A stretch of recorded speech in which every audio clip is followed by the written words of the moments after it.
Un Canadair qui écope sur le Grand Canal, l'image est inédite. Ce n'est pas encore un effet du réchauffement climatique, mais un exercice de formation des pompiers alsaciens.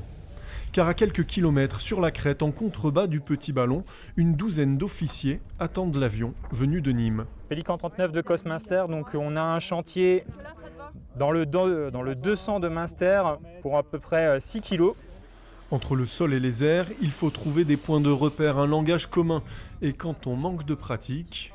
Alors moi j'étais en visuel, je suis sur ta droite, vire à droite.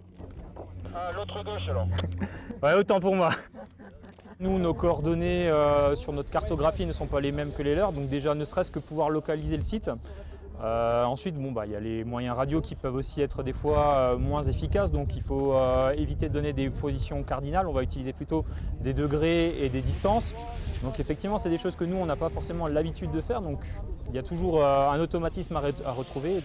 Dans les citernes de Pélican 39, 6000 litres d'eau qu'il faut larguer au plus près de la zone en feu. Et à ce petit jeu, les pilotes, anciens pilotes de chasse, sont des as.